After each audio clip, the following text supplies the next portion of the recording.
Bonjour à tous et à toutes. C'est une joie d'être parmi vous ce matin et de pouvoir être réunis dans la maison de notre Seigneur pour lui rendre un culte. Je vous en prie, prenez place, installez-vous. C'est cette période estivale, on veut passer plus de temps dans la convivialité. On aura l'occasion de le faire aussi à la fin du culte. Mais avant de pouvoir en effet commencer ce temps, je voudrais simplement vous inviter à prier et remettre tout ce que nous allons vivre, tout ce que nous allons proclamer par nos chants, par nos prières, entre les mains de notre Dieu. Oui, Père éternel, ce matin encore, Seigneur, nous sommes dans une attitude de reconnaissance, Seigneur, parce que tu es bon.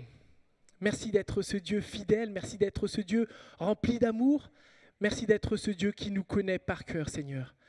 Merci, Seigneur, d'être au milieu de nous et nous voulons ce matin, en effet, élever la voix vers toi, car tu en es digne, Seigneur. Nul n'est comme toi, Seigneur. Tu es un Dieu merveilleux, incomparable, tout-puissant, l'auteur de la vie. Et ce matin, si nous sommes là, si nous respirons, c'est parce que nous sommes au bénéfice de ta grâce.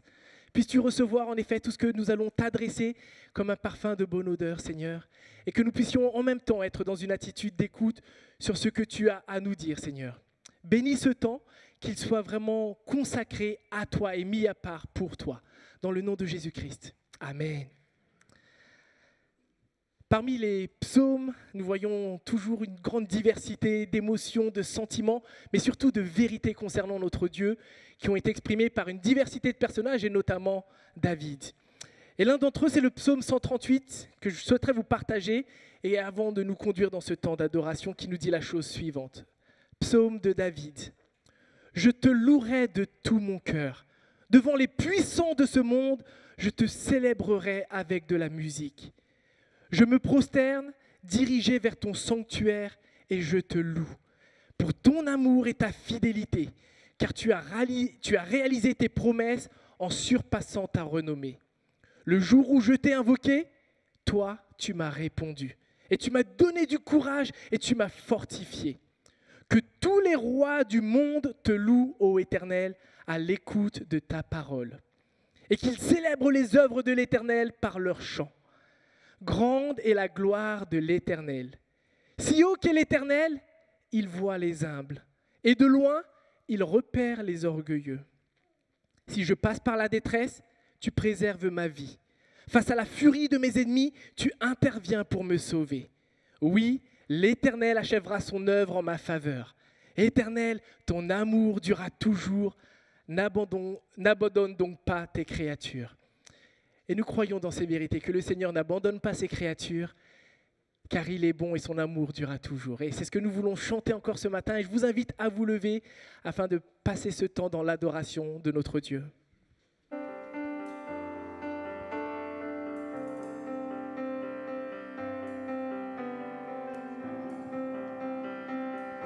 Bonjour à tous.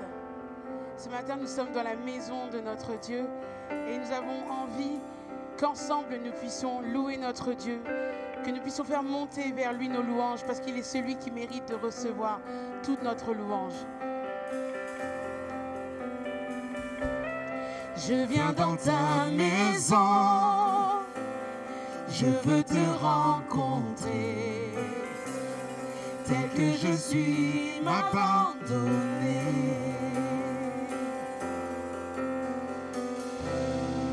Alors que nous chantons, ton esprit me remplit, mon âme est libérée.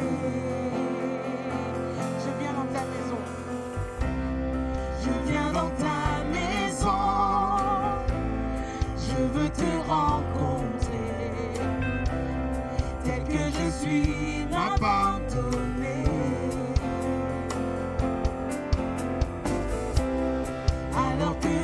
Chantons, ton esprit me remplit, mon âme est libérée. Je te vois, je t'entends, près de moi, tu es là, viens, souffle sur moi.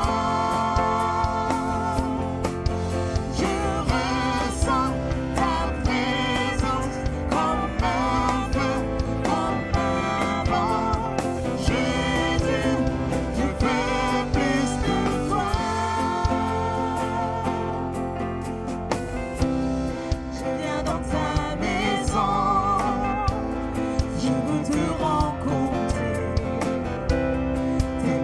Jésus m'a abandonné. Alors que nous chantons, ton esprit me remplit, mon âme est libérée. J'entends, je te vois, je t'entends près de moi, tu es là, viens, souffle sur moi. Je ressens ta présence comme un feu, comme un vent. Jésus, je veux plus de toi. Oui, je te vois, je t'entends près de moi. Tu es là, viens, souffle sur moi.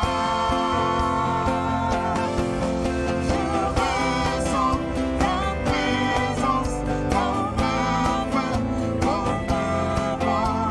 Jésus, je veux plus de toi. Jésus, je veux plus de toi. Jésus, je veux plus de toi.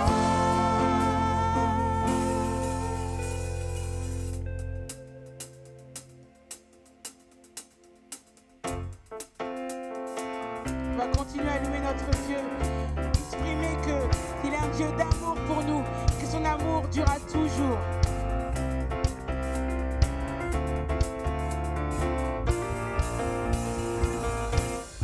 Ton amour est étonnant, fidèle et sans changement. Ton amour est un roc solide sous mes pieds. Ton amour mystérieux me protège en tout lieu, me remplit de douceur et me fait chanter. Alléluia, Alléluia, Alléluia.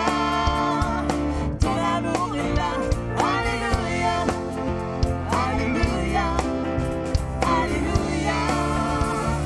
Ton amour est là, ton amour me surprend, je me sens envahi par la joie qui grandit tout au fond de moi. Et quand tu m'apparais, ta beauté transparaît, tout en montée en moi, un chant pour mon roi. Alléluia, Alléluia, Alléluia, Alléluia. Ton amour est là, Alléluia, Alléluia, Alléluia. Ton amour est là, Alléluia, Alléluia, Alléluia. Ton amour est là, Alléluia, Alléluia, Alléluia. Ton amour est là, Alléluia, Alléluia, Alléluia. Ton amour est là, Alléluia, Alléluia, Alléluia. Ton amour est là.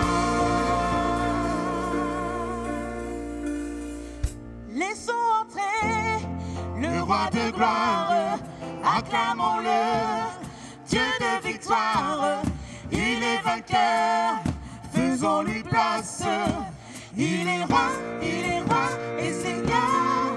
Laissons entrer le roi de gloire, acclamons-le, Dieu de victoire, il est vainqueur, faisons-lui place, il est roi et Seigneur.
de gloire, acclamons-le, Dieu de victoire, il est vainqueur, faisons-lui place.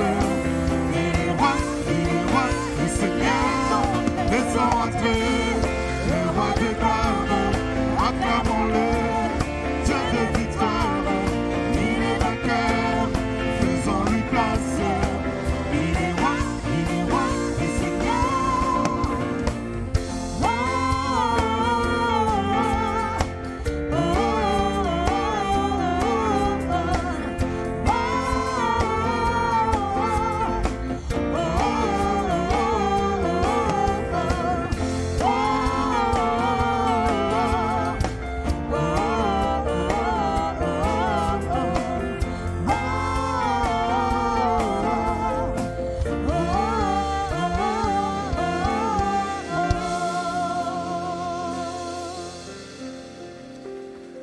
Amen. Je vous propose de rester dans cette attitude d'adoration et d'élever la voix ensemble vers notre Dieu, glorieux, majestueux, merveilleux. Prions ensemble.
Amen. Je vous invite à prendre place. Encore une fois, bonjour à tous et à toutes. Merci à celles et ceux qui sont peut-être aussi parmi nous pour la première fois. Si vous êtes de passage de visite, vraiment que vous puissiez vous sentir aussi libre de prendre ces chants avec nous, de pouvoir chanter notre Dieu. Et à la fin du culte, il y a des petits packs d'accueil si vous voulez en savoir plus sur la vie de notre Église, mais surtout sur Jésus-Christ, ce Seigneur et Sauveur que nous louons, que nous adorons et qui s'est révélé.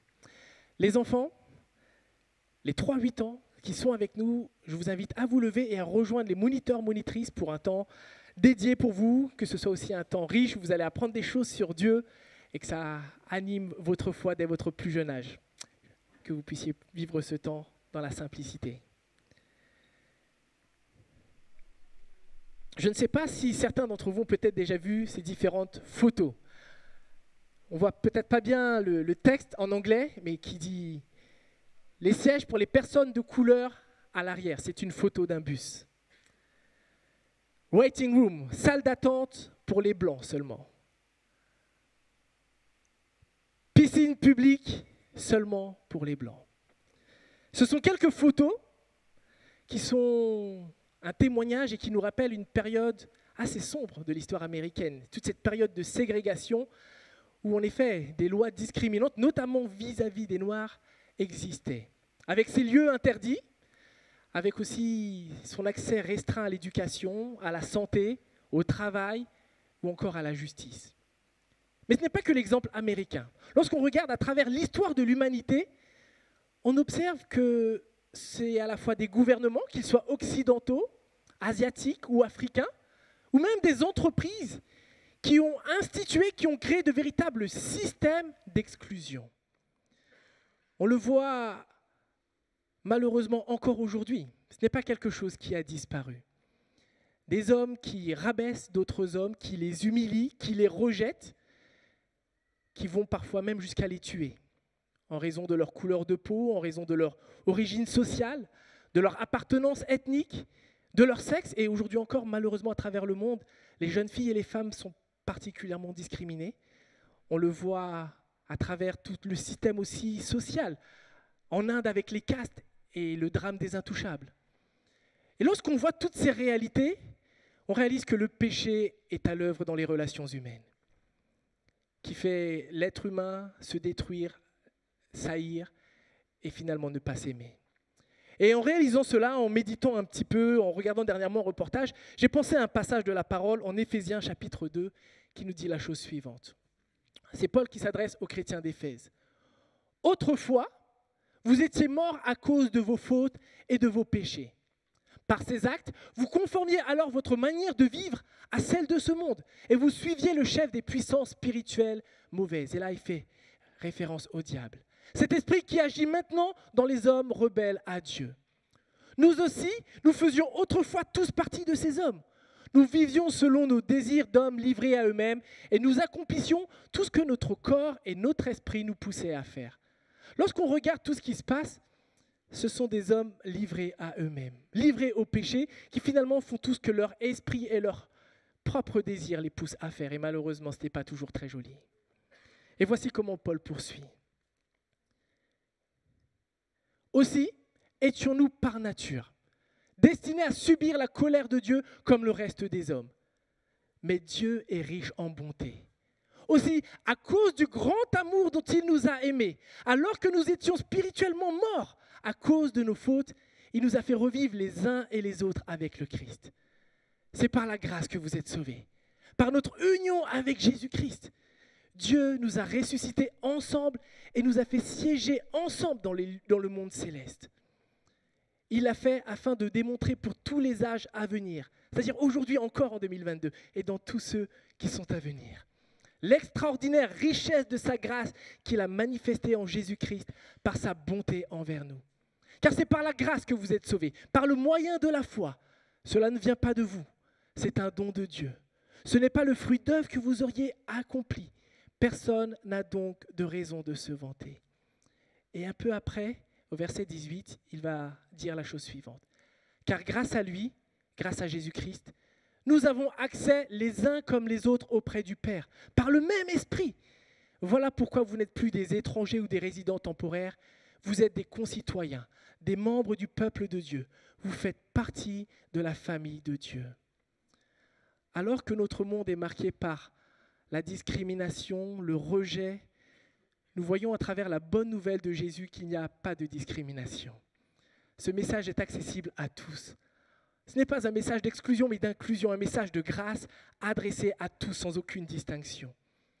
Et alors que nous sommes là rassemblés dans cette diversité d'arrière-plan, de culture, peut-être qu'aujourd'hui, peut-être même que vous ne connaissez pas le Seigneur. Et pourtant, le Seigneur vous aime. Le Seigneur est un Dieu d'amour.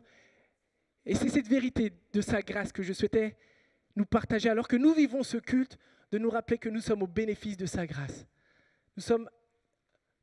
Nous avons accès à Dieu parce que nous avons été pardonnés en Jésus, par le moyen de la foi. Et que cela à la fois transforme notre relation avec ce Père céleste, mais aussi les uns avec les autres. Que nous puissions manifester cette grâce les uns envers les autres, avec toujours plus de bienveillance et d'humilité. Il lui disait, personne n'a donc de raison de se vanter. Nous ne sommes pas meilleurs que les autres, nous sommes juste des pécheurs rachetés, parce que nous avons un grand Dieu, riche en bonté et miséricordieux. Que cette vérité puisse nous conduire dans ce temps encore de louange et d'adoration, qui nous rappelle en effet la grâce infinie de notre Dieu. Elle n'est pas épuisée, elle continue à se manifester, et que nous puissions ainsi être aussi ses témoins là où il nous place. Levons-nous et adorons-le pour sa grâce.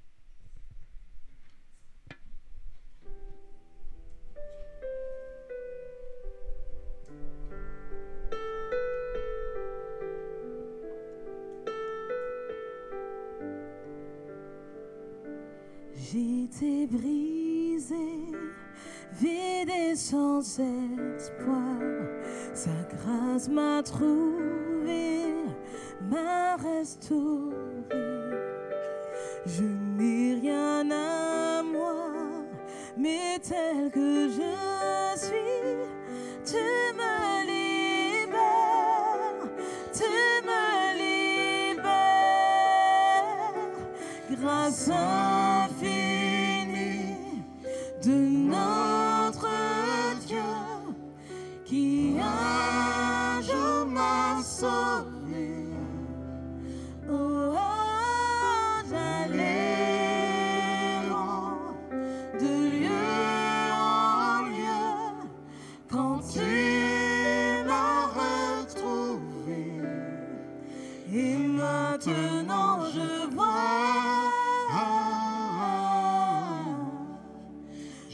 vois l'amour, la grâce dans tes yeux, donnant ta vie pour moi, me ramenant de la mort à la vie.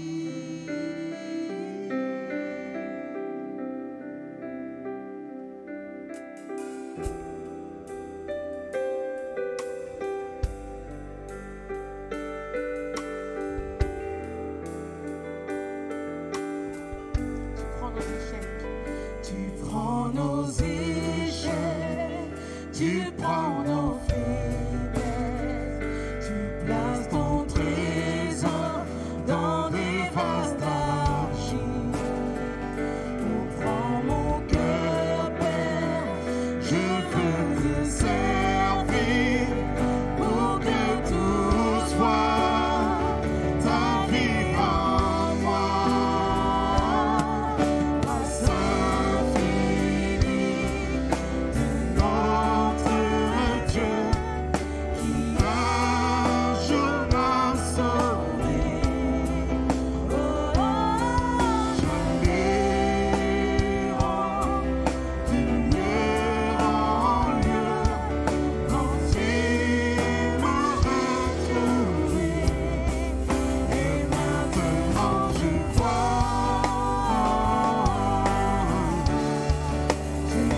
l'amour, la grâce dans tes yeux, donnant ta vie pour moi, me ramenant de la mort à la vie.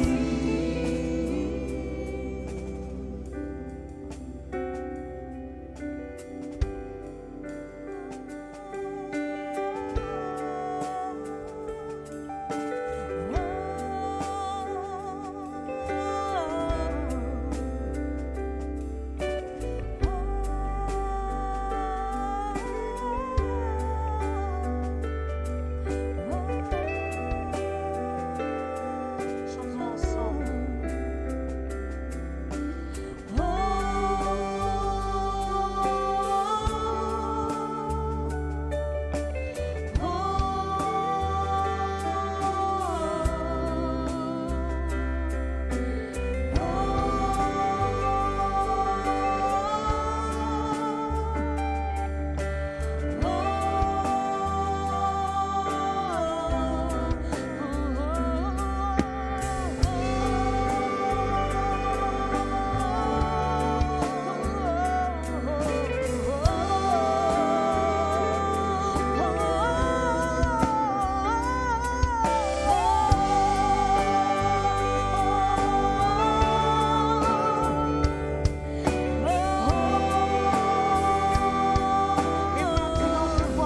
Et maintenant je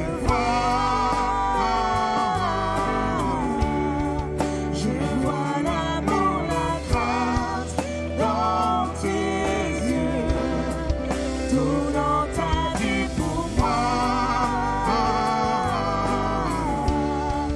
me ramenant de la mort à la vie. Et maintenant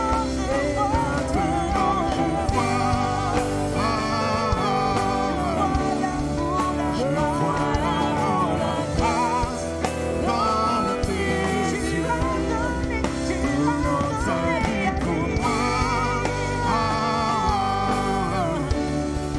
me ramenant de la mort à la vie. Maintenant je vois.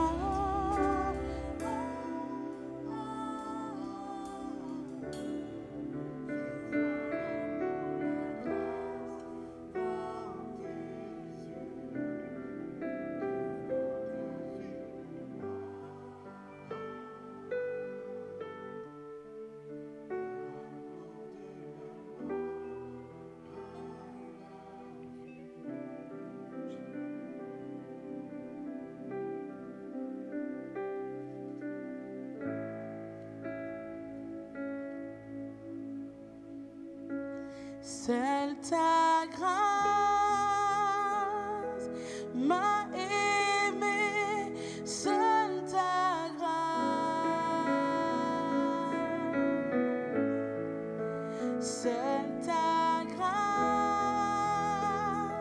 m'a sauvé. Seule ta grâce,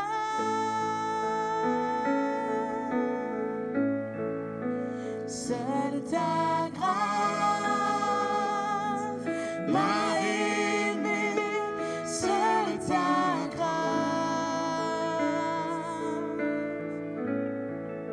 seule ta grâce m'a sauvé. Seule ta grâce.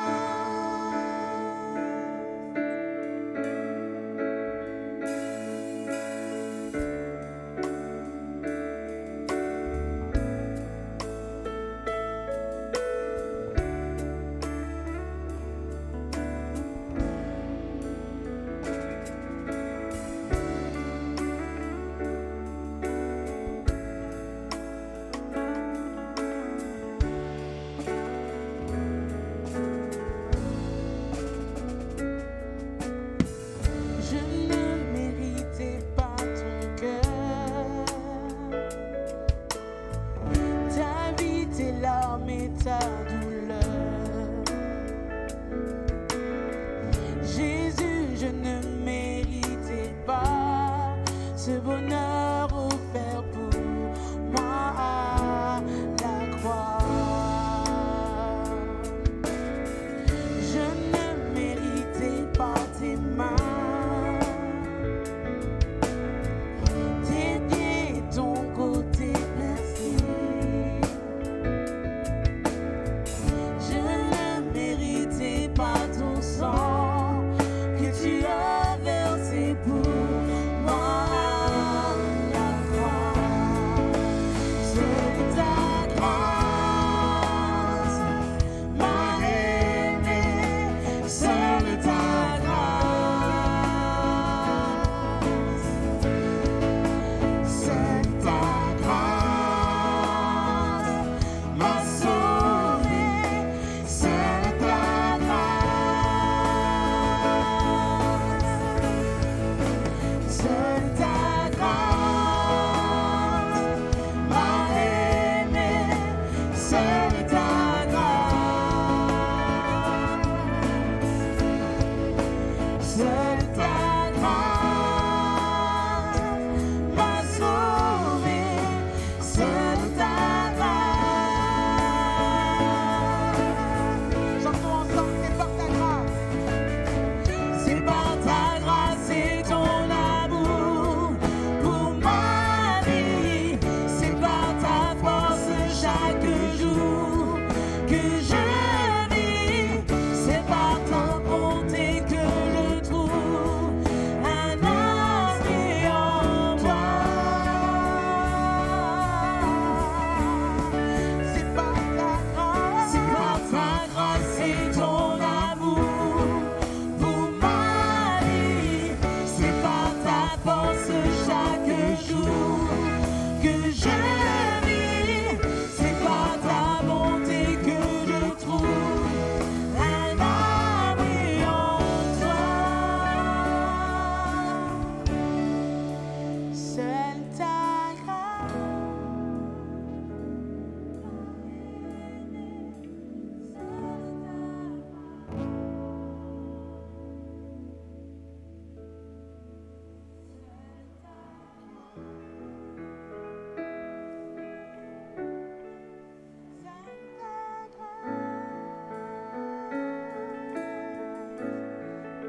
Seule ta grâce m'a aimé. Seule ta grâce, seule ta grâce m'a sauvé. Seule ta grâce.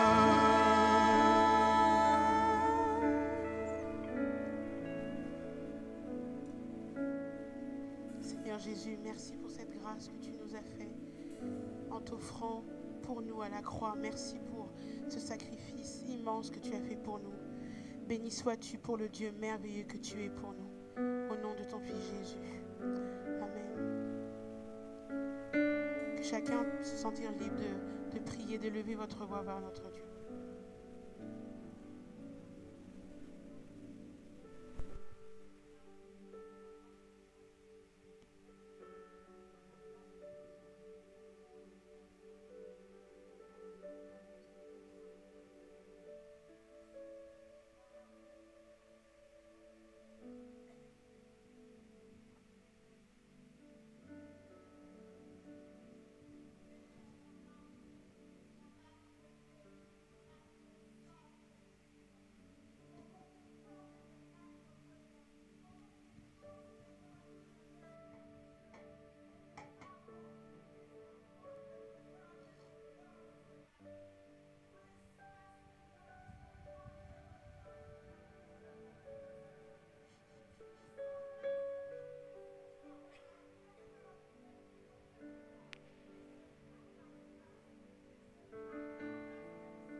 Amen.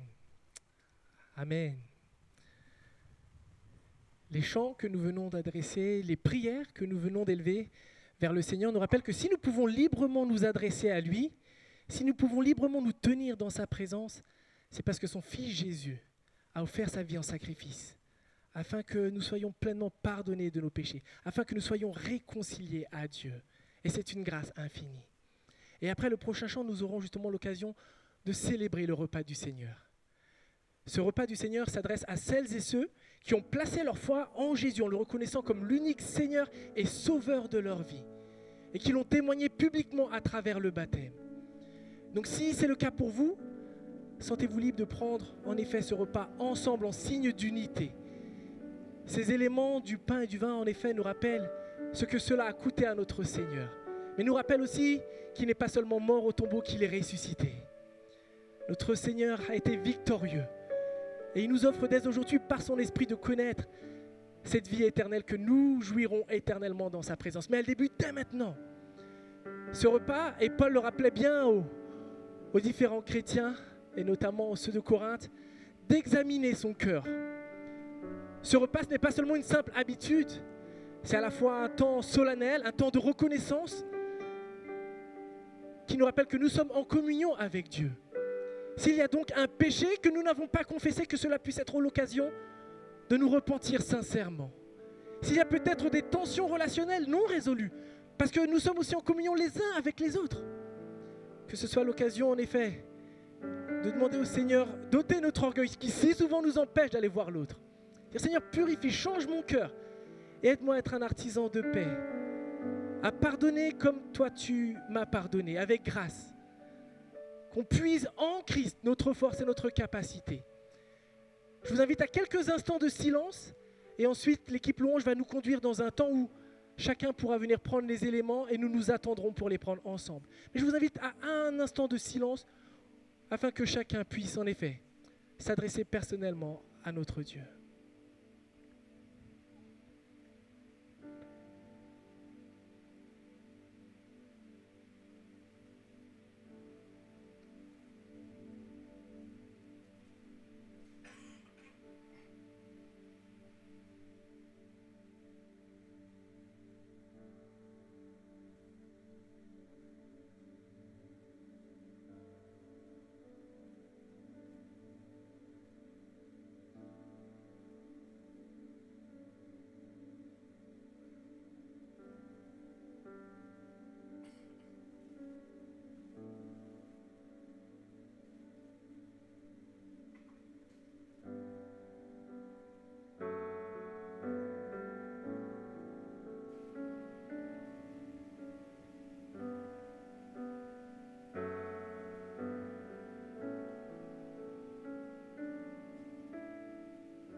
Seigneur, tu me cherches,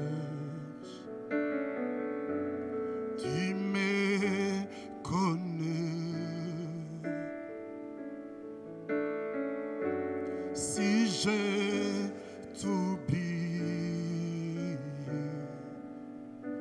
je sais que tu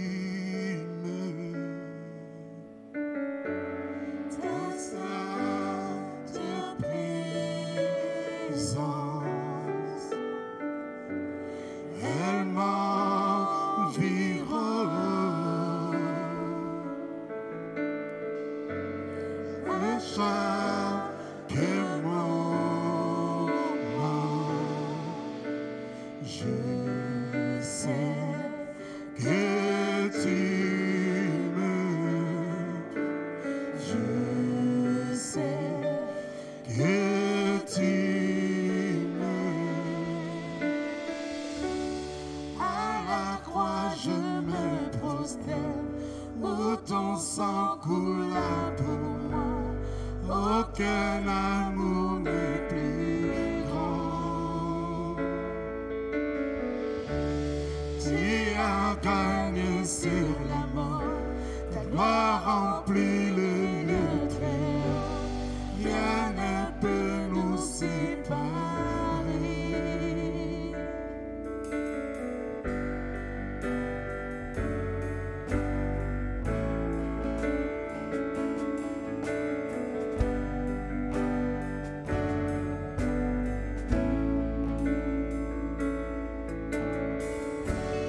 Tu marches devant moi. Tu gardes mes pas. Ta main me soutient. Je sais que tu m'aimes. Je sais que tu m'aimes. À la croix je me prosterne, où ton sang coula pour moi. Aucun amour est plus grand. Tu as gagné sur la mort, ta gloire remplit les lieux très hauts. Rien ne peut nous séparer. À la croix je me prosterne, où ton sang coula pour moi. Aucun amour est plus grand. Tu as gagné sur la mort, ta gloire remplit les lieux très hauts. Rien ne peut nous séparer.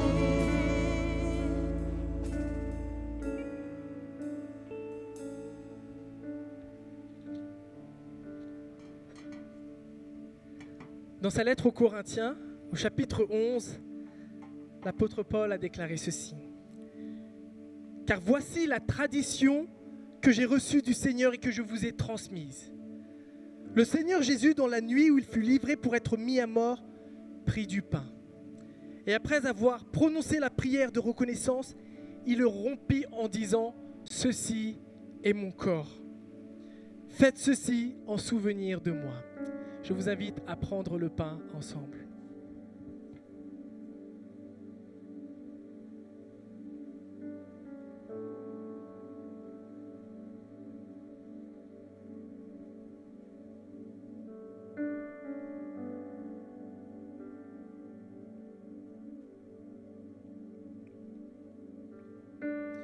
De même, après le repas, il prit la coupe et dit : cette coupe est la nouvelle alliance scellée de mon sang. Faites ceci toutes les fois que vous en boirez en souvenir de moi. Buvons ensemble.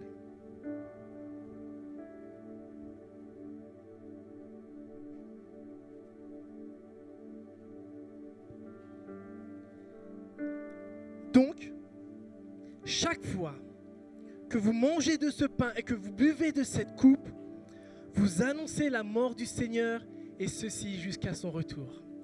Oui, mes amis, nous vivons dans l'attente du retour de notre Seigneur, parce qu'il a promis, il reviendra, et nous croyons en cette vérité, car il est vivant. Que nous puissions continuer à le louer, et suite à ce chant, notre frère Bemba viendra nous partager la parole de Dieu.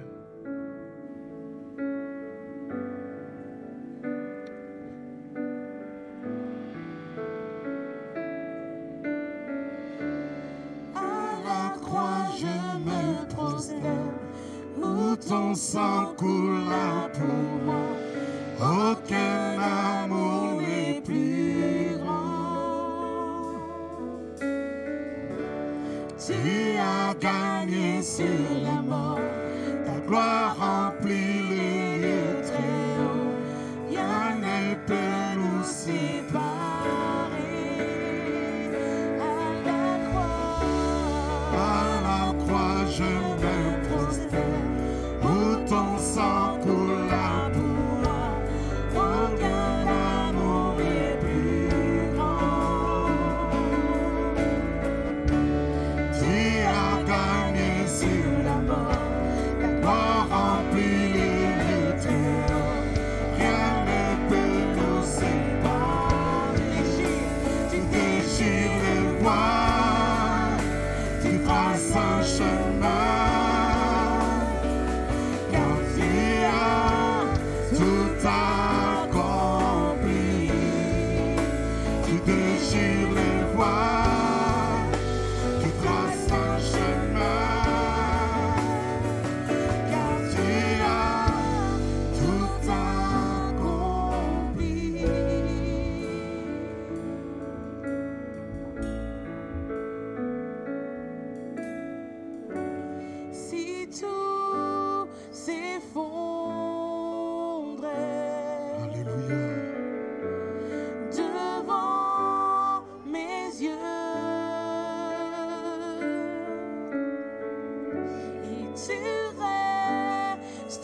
bonjour à tous.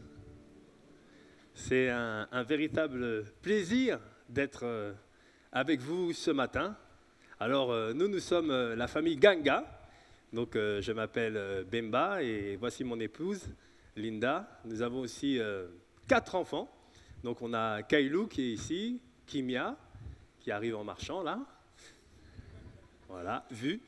Kembe qui est, je pense, avec la jeune église. Et Elikia aussi, que certains connaissent parmi vous. Alors, voilà, nous, on est vraiment très contents quand on a l'occasion de venir à l'église de Ponto.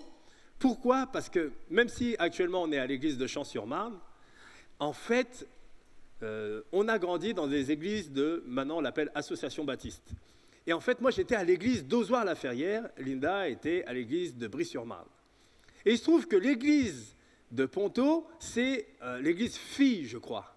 C'est-à-dire qu'en fait, Ponto a été créé avec beaucoup de membres de l'église d'Ozoir-la-Ferrière qui sont venus ici, plus des membres d'autres églises.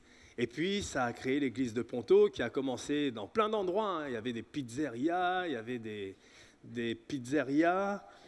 Et puis, voilà, pour finalement arriver ici. Et au tout début, je me souviens, je crois que c'était dans la maison de la famille Short, il me semble, si je me souviens bien. Mais voilà quoi, donc on se sent vraiment bien quand on est à l'église de Ponto. Et Linda, elle venait de l'église de Brie-sur-Marne. Et à Brie-sur-Marne, il y a des frères et sœurs qui sont dans l'église, dans votre église là, qui viennent aussi de cette église-là. Donc voilà, franchement, on se sent comme à la maison et c'est bon. Je peux vous dire que c'est bon quand on est à la maison. Et ça, je peux vous le dire. Pourquoi? Parce que quand on est à l'extérieur, quand on est en mission, c'est là où on se dit, on sent ce qui manque. Vous voyez? Et vraiment, Église de Ponto, je veux vous encourager à vous aimer les uns les autres, à profiter de la communion que le Seigneur vous permet d'avoir les uns avec les autres. Parce que quand on la perd, cette communion, pour diverses raisons, quand on est obligé de partir, c'est là où on se dit, ah mince, peut-être que j'en aurais pu profiter. Alors profitez, c'est maintenant. Voilà, alors donc nous, voilà, le Seigneur nous a mis à cœur depuis longtemps, Linda et moi, de faire quelque chose pour le Congo. Et on a eu toutes sortes d'idées. Donc on s'est mariés en 1999, le 28 août. Ah, Seigneur, tu es bon. Et en fait, après ça, on est parti en Côte d'Ivoire, de 1999 à 2002, c'est ça, 2001. Et en fait, là-bas, on a eu l'occasion de travailler avec la mission biblique en Côte d'Ivoire. Et on a travaillé au sein d'un collège protestant, qui avait aussi une école protestante. Et on s'est dit, waouh, ça c'est génial. Pourquoi? Parce que c'est une occasion de pouvoir prendre tous les enfants de la ville, et de leur annoncer la parole de Dieu. En même temps qu'on les instruit. Et on s'est dit, mais ça, ce serait génial pour le Congo. Alors, on est revenu en France, parce que le Seigneur nous avait mis à cœur de fonder une famille, et que nos enfants puissent naître en France. Et puis, on s'est dit aussi, comme le Seigneur nous a mis ça en tête, on va se former pour pouvoir monter cette école au Congo. Donc, je suis rentré dans l'éducation nationale en tant que comptable de l'éducation nationale, et Linda est rentrée en tant qu'enseignante de mathématiques. Et notre but, c'était vraiment de comprendre comment on fait fonctionner une école. Et finalement, donc en 2013, le Seigneur nous permet d'aller à l'Institut biblique de Genève, de 2013 à 2014. Et en 2014, on part pour le Congo-Brazzaville sur le projet de la construction de la plantation. Donc cette école, elle s'appelle la plantation. Nous, dans notre tête, on l'appelle la plantation 1, parce que vous allez voir que là, on va repartir pour la plantation 2. Mais là, on crée donc la plantation 1 en mai 2015. Donc les travaux, ils commencent. Et la première rentrée, elle est en octobre 2015. Et chaque année, le Seigneur nous a mis à cœur de monter une nouvelle classe. Donc en 2015, on a eu les CP. En 2016, on a eu les CE1. 2017, donc on a eu les CE2. Voilà, et ainsi de suite, pour arriver finalement en 2019, où là, on a eu les premiers CM2 de l'école. Et ces premiers CM2-là, ils ont passé un examen qui s'appelle le CP. Donc c'est quoi? Le certificat d'études primaires et élémentaires. Et donc, c'était en 2019 notre première cohorte qui passait cet examen-là et après, ils allaient en 6e. Alors, en France, avant, il y avait le certificat. Ça remonte à longtemps. Mais au Congo, ce certificat, il existe toujours.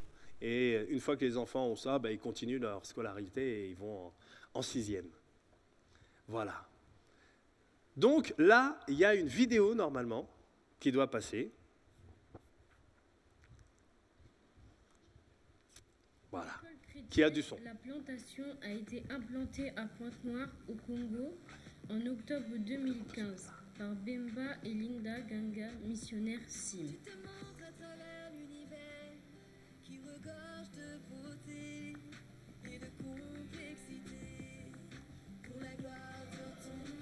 L'objectif de l'école est d'annoncer l'évangile aux enfants en intégrant la parole de Dieu dans l'enseignement scolaire.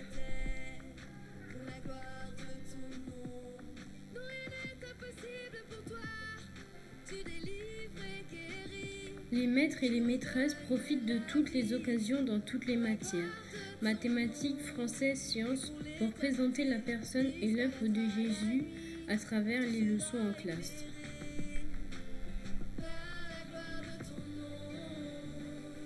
À travers des actions comme des visites d'orphelinat, à travers les cours d'art ou encore le sport. L'école veut donner aux enfants l'occasion de découvrir les dons que Dieu leur a faits et l'appel qu'il a formulé sur leur vie.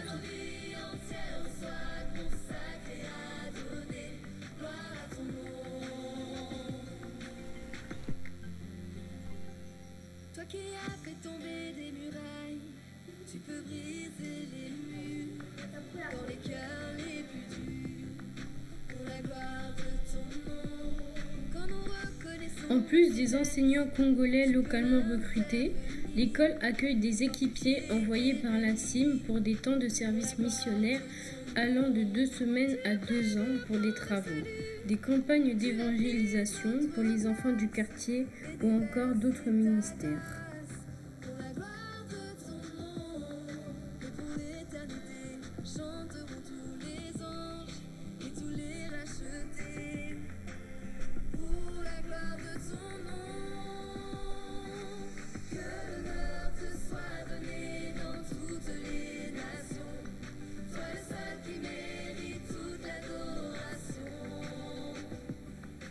Bemba et Linda sont actuellement en France et repartiront Dieu voulant pour poursuivre l'œuvre en créant de nouvelles écoles.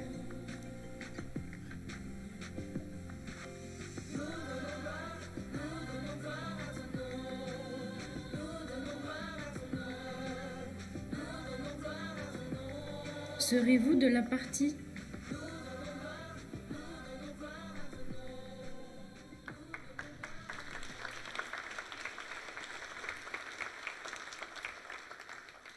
Oui, donc le but de l'école, c'est certes d'enseigner les enfants, de leur apprendre à lire, écrire, compter, mais c'est surtout de pouvoir leur enseigner la parole de Dieu, les exposer au message de l'Évangile pour qu'ils puissent être touchés et transformés, se donner au Seigneur et eux-mêmes, après, dans leur famille, devenir des ambassadeurs pour Christ.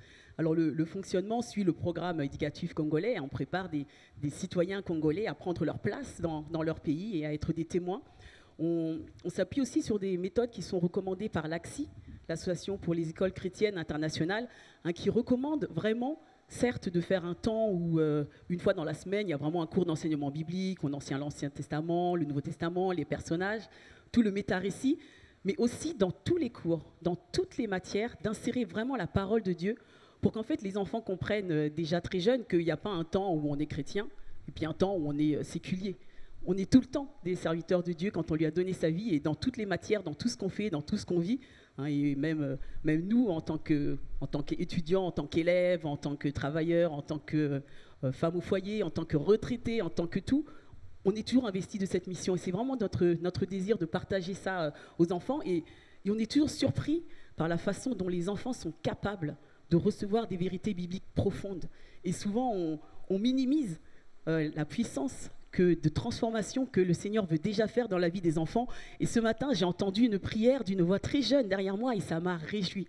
Ça m'a vraiment réjoui le cœur de voir que Dieu se saisit de toutes les destinées, quel que soit son passé, Dieu nous prend et nous mène là où il veut nous conduire. Et c'est vraiment ce qu'on a vécu pendant ces 6 années, durant son premier séjour missionnaire au Congo.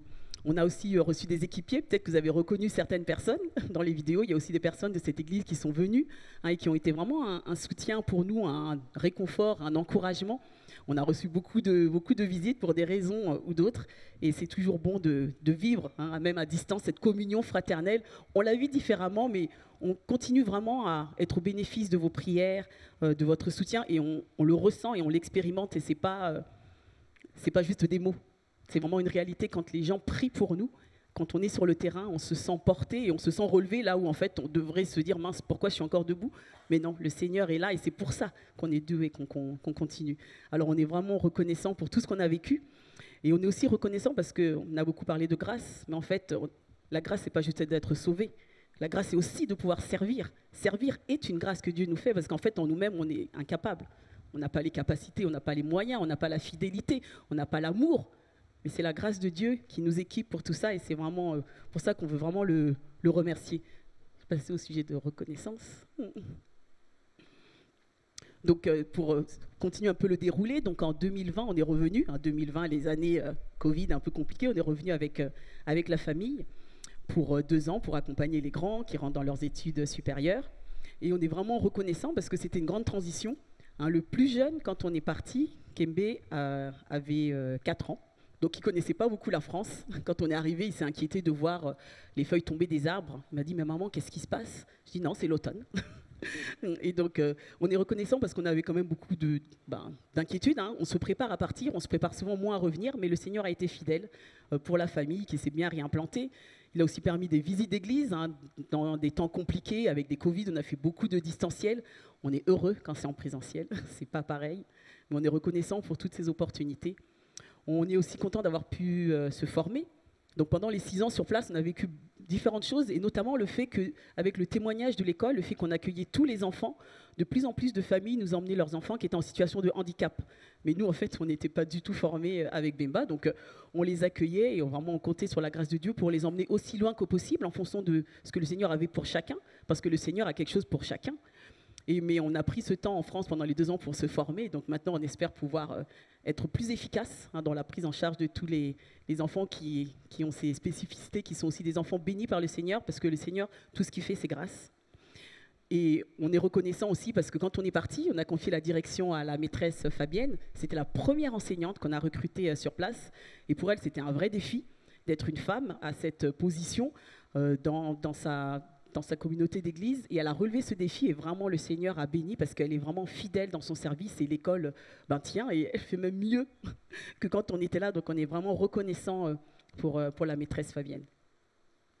Alors les requêtes, les sujets de prière d'intercession qu'on laisse entre vos mains, c'est les 2 aînés. Nous, donc on part en août 2022, là dans 1 mois et demi en fait.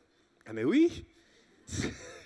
C'est ça, on part en août, donc vraiment on vous remet dans la prière nos 2 aînés. Donc il y a Kailou qui a eu son bac, on est content, vraiment fier de lui, et donc il va rester en France donc pour ses études post-bac.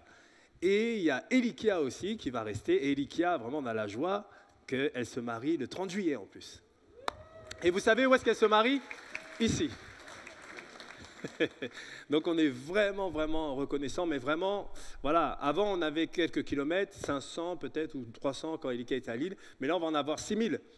Alors pour des parents, vous savez ce que c'est, donc priez aussi pour nous, parce que la distance, ça pèse. C'est pas quelque chose de facile à vivre, que le Seigneur nous aide dans tout ça. Terrain pour la nouvelle école, et oui, parce qu'on va pour construire une nouvelle école, mais il faut un terrain. Donc que Dieu nous guide dans la recherche du terrain et que Dieu nous guide aussi pour les travaux. Il l'a déjà fait auparavant et on a confiance. Et on sait qui va nous accompagner pour trouver ce nouveau terrain et faire ces travaux. On veut former les enseignants aussi.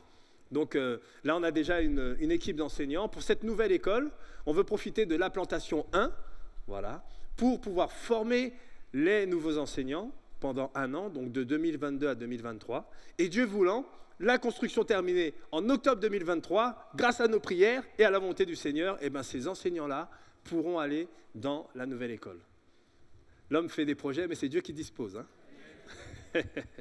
Et on cherche des équipiers. Comme Linda l'a dit, au niveau du handicap, on a vu qu'on n'était vraiment pas formés. Et si des frères et sœurs ont un appel pour pouvoir agir dans cette lacune que nous avons, nous aider, eh bien, ils sont vraiment les bienvenus, vraiment prier pour ça.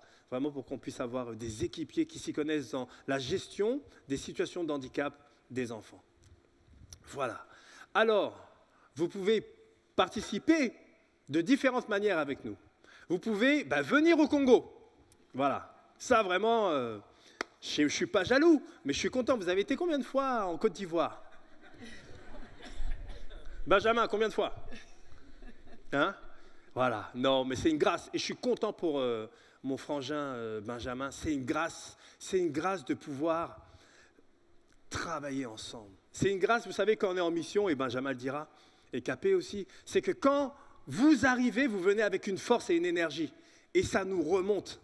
Vous venez avec une façon de voir les choses, et ça nous aide à voir, ah tiens, ouais, ça, on n'avait pas vu. Et vraiment, c'est une grâce. Et si le Seigneur met à cœur à l'église de Ponto de venir, venez, hein. Franchement, venez. Donc, vous pouvez nous aider à ce niveau-là. Vous pouvez bien sûr prier. On a besoin de prière. On a vraiment besoin de vos prières. Gardez-nous dans vos prières parce que c'est un véritable combat. Et j'en parlerai dans mon message. C'est un véritable combat spirituel et on a besoin de prière. Et vous pouvez aussi participer financièrement, bien sûr. Vous pouvez faire des dons à la CIM. Donc, on est avec la CIM, la Société Internationale Missionnaire. Et là, c'est le moment, je vois qu'il y en a qui le font déjà, c'est le moment portable. Vous pouvez sortir vos portables, vous avez le droit. Voilà. Et là, il y a un QR code. Et normalement, si ça marche bien, avec le QR code, vous allez arriver directement sur la page de notre mission et vous aurez la possibilité. Ça vous explique comment faire si vous voulez faire un chèque, si vous voulez faire un virement bancaire, des espèces, nous on est là, enfin on prend tout. Voilà. Mais sachez que vos dons, c'est un acte spirituel aussi. C'est un acte spirituel.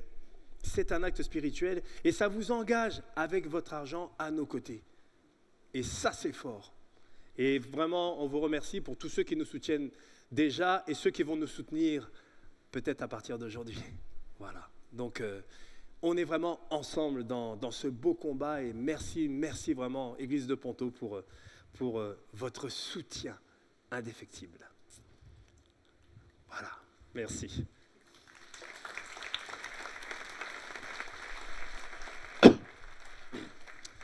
Alors, vous savez, je suis vraiment content d'avoir la grâce et l'occasion de pouvoir partager avec vous un message. Le message. Et en fait, une fois j'ai lu dans la Bible un passage qui m'a marqué, c'était dans Actes chapitre 5. C'est dans le passage, pour vous situer le contexte, Jésus donc est parti, et il y a Pierre et les apôtres qui sont convoqués par le Sanhédrin. Le Sanhédrin n'est pas content. Pourquoi? Parce qu'il parle de Jésus. Et le conseil, vous savez, donc il y avait une autorité pour le peuple juif, et le conseil n'était pas content parce qu'il parlait de Jésus. Parce qu'il disait que c'était Dieu, que Jésus avait ressuscité, que c'était Dieu fait homme, mais ils n'étaient pas contents du tout. Donc, ils prennent Pierre et les apôtres, et puis, ils leur demandent de s'expliquer. Là, ils ne sont pas d'accord avec eux. À la fin de la discussion, comment ça se termine? Eh bien, Pierre et les apôtres sont frappés. Ils sont battus. C'est-à-dire qu'ils prennent la chicotte. Et vous savez comment Pierre réagit à la fin, et les apôtres, comment ils réagissent?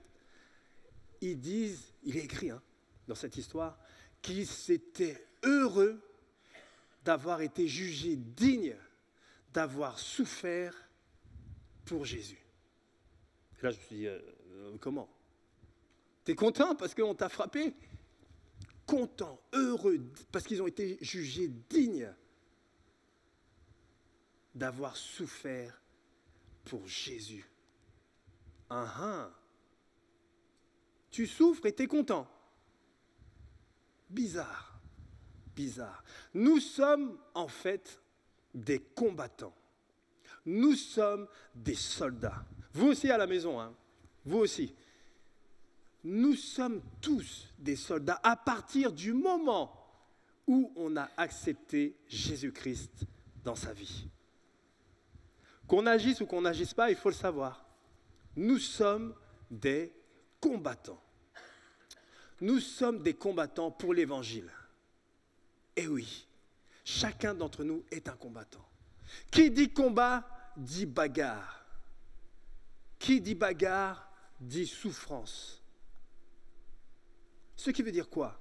Ça veut dire qu'en fait, la souffrance, on ne doit pas prendre ça comme quelque chose d'anormal.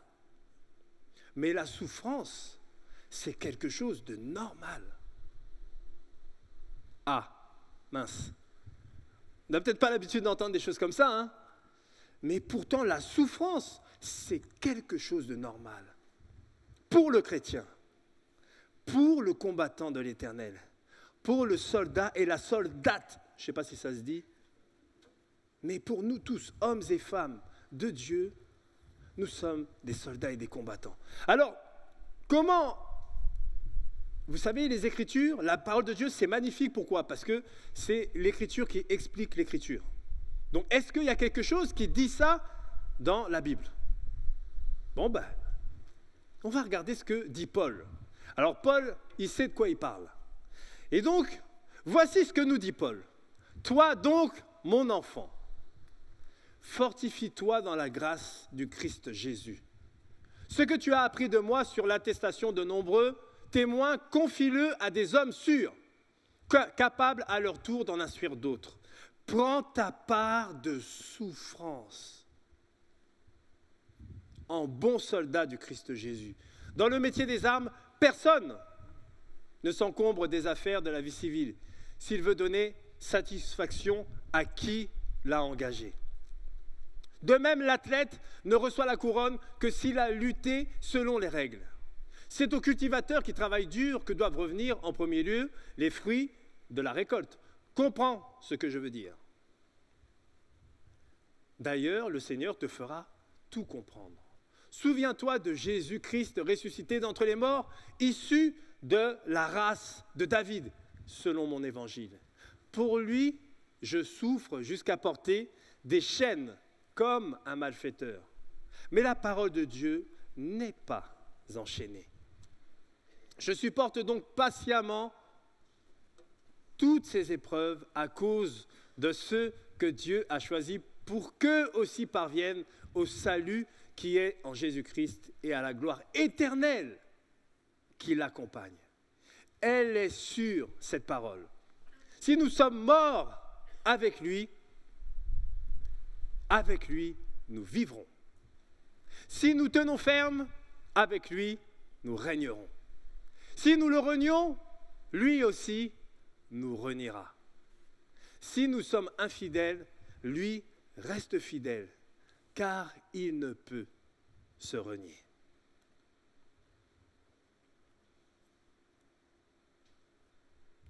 Excusez-moi.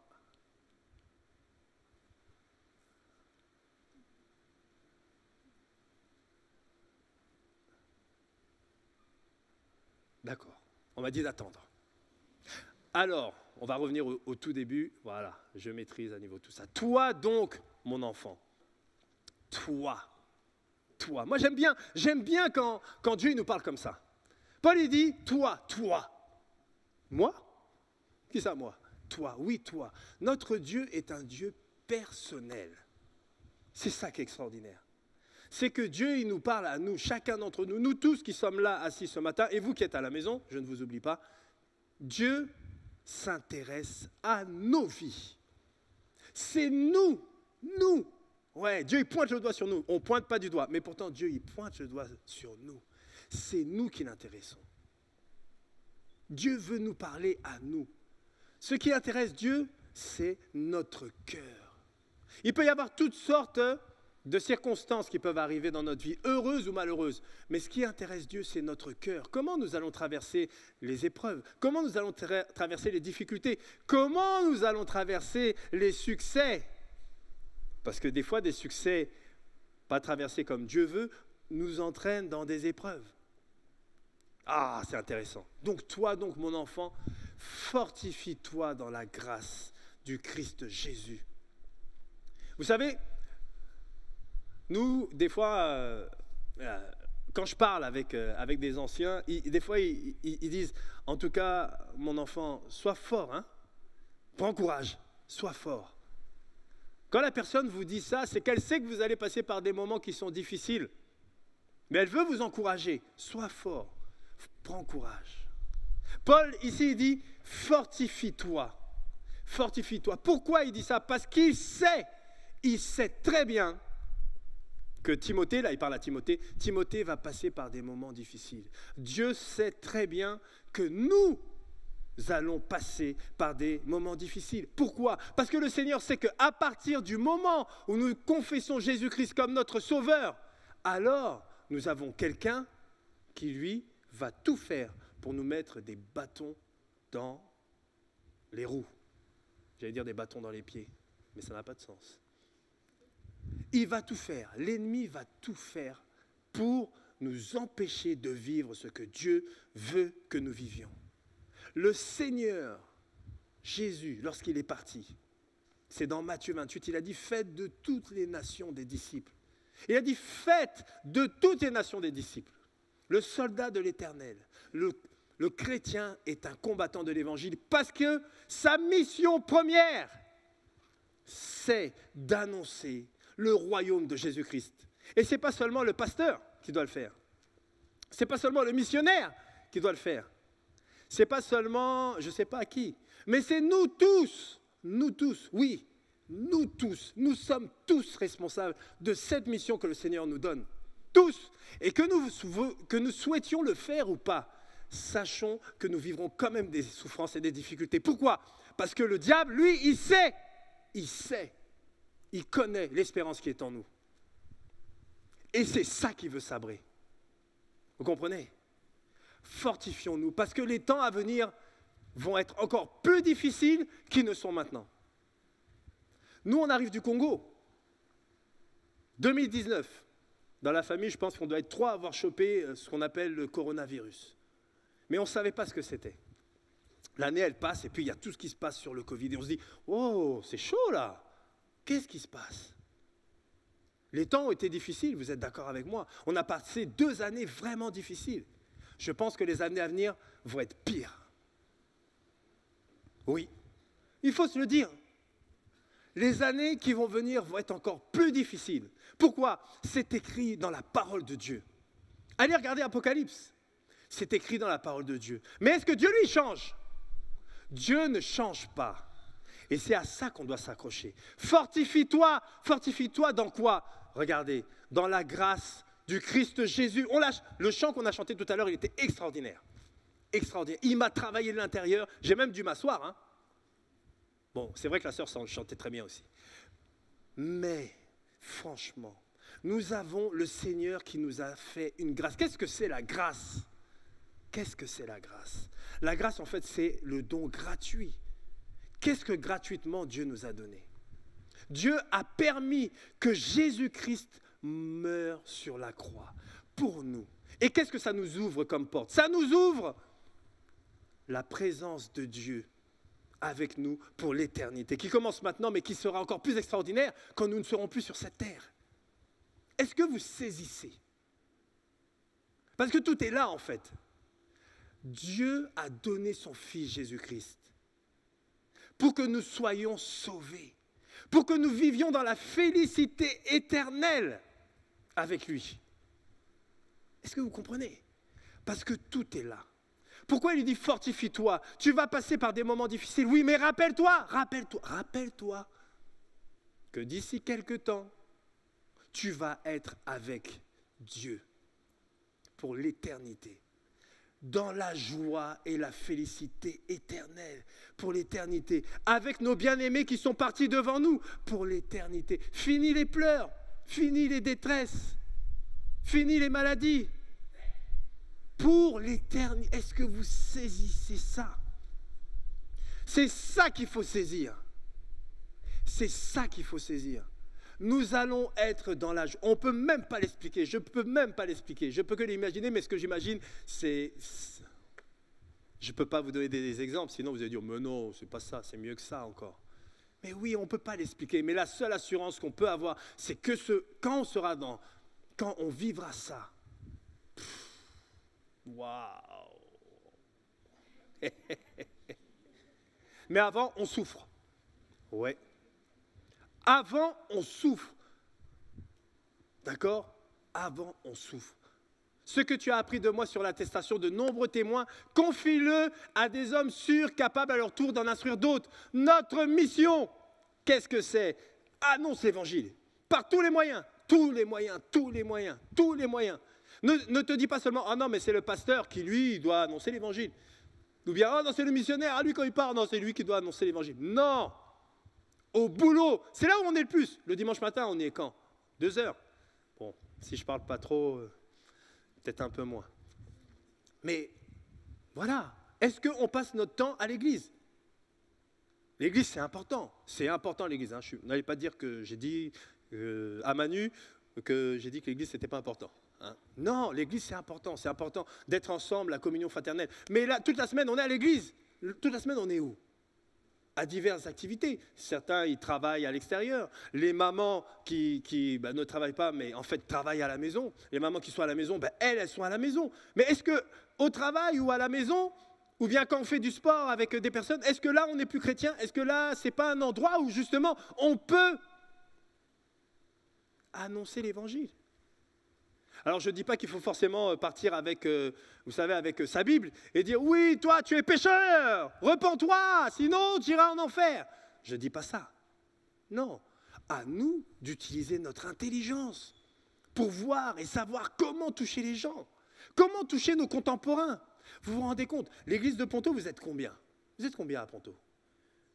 600. 600. Il y a combien de la population à Ponto? Il y a combien de personnes? Combien? Combien? 38 000. Ah. Moi, quand j'entends ça, ça me fait de la peine. Ça me fait de la peine. Pourquoi? Non, je suis content que l'église y ait 600 personnes. Mais vous imaginez toutes ces personnes-là, imaginez qu'elles meurent aujourd'hui. Où est-ce qu'elles vont? Dans l'éternité pour toujours. Dans l'enfer éternel pour toujours. Ça fait mal, quelque part. Parce que nous, on sait où on va. Grâce à Jésus-Christ, mais on sait malheureusement où vont les personnes qui ne connaissent pas Dieu. Et il y en a tellement.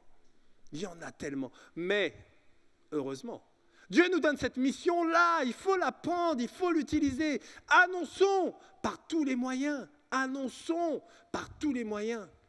Nous sommes des personnes de confiance, des personnes sûres. Quelqu'un nous a annoncé l'évangile. Mais nous aussi faisons des disciples. Annonçons l'évangile. Trouvons le moyen. Mais annonçons cet évangile, annonçons-le. Trop de personnes sont vouées à la mort éternelle. Trop de personnes. C'est magnifique, vous ouvrez, je crois, une antenne à Roissy-en-Brie. Gloire à Dieu, il faut soutenir ça. Et à Roissy-en-Brie, après, je pense d'ici 5 ans, hein, la façon dont vous grandissez ici, là, d'ici 5 ans, vous allez probablement aussi commencer à penser à ouvrir une antenne. Gloire à Dieu! Gloire à Dieu. Il faut que les personnes aient l'occasion de pouvoir venir dans des églises pour entendre parler de Dieu. Mais s'ils ne viennent pas, alors on va aller les chercher. On va aller leur parler. Le diable ne nous laissera jamais faire. Comme ça. Imaginez, moi j'aime beaucoup le sport, hein, j'aime beaucoup le basket et l'athlétisme. Mais le basket, imaginez, on est en train de jouer au basket avec des adversaires, et puis eux ils doivent mettre un panier là, et puis c'est une confrontation, hein. On joue ensemble et puis je les laisse passer. Ben vas-y, passe, va marquer. Non, ça ne peut pas se faire.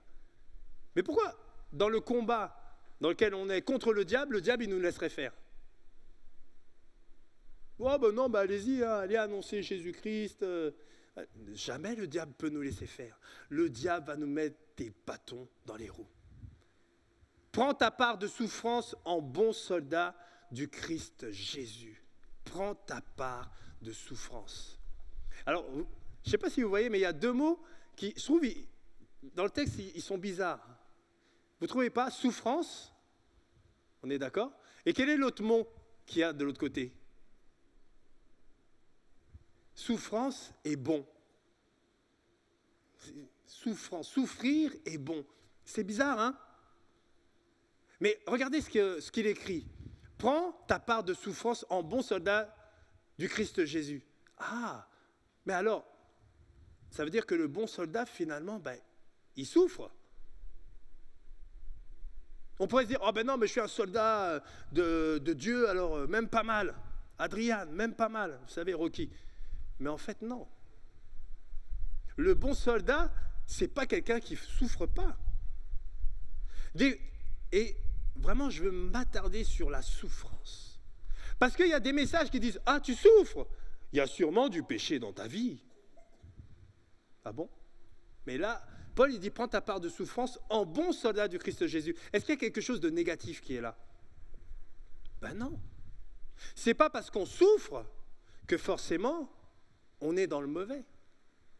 Et dernièrement, on était avec la famille Short Benjamin et Capé, on était à une retraite missionnaire et c'était hyper intéressant parce que la personne qui nous parlait disait que des fois, on confond bien et bien-être. C'est pas parce qu'on n'est pas, le bien-être, il est à 200% que forcément ce qui nous arrive, c'est pas bien. Qui définit ce qui est bien ou pas? C'est nous ou c'est Dieu? C'est Dieu. On peut passer dans des moments très difficiles, mais pourtant c'est bien, alors qu'on souffre. Ah, ça pique, hein? Ça pique. Bah alors, regardez, on va regarder les Bibles, parce qu'il faut toujours que la Bible, elle corrobore ce qu'on raconte. Regardez ce qui est écrit dans, je ne sais pas moi, je prends, allez, Jacques chapitre 1, verset 2. Il y a écrit, « Mes frères et sœurs, quand vous passez par toutes sortes d'épreuves, considérez-vous comme heureux. » Ah. Ah, ça alors. D'accord. Non, mais on va voir s'il n'y aurait pas... Est-ce qu'il y a autre chose? Ah, regardez. Philippiens 1, 29. « Car en ce qui concerne Christ, Dieu vous a accordé la grâce, non seulement de croire en lui, mais encore de souffrir pour lui. »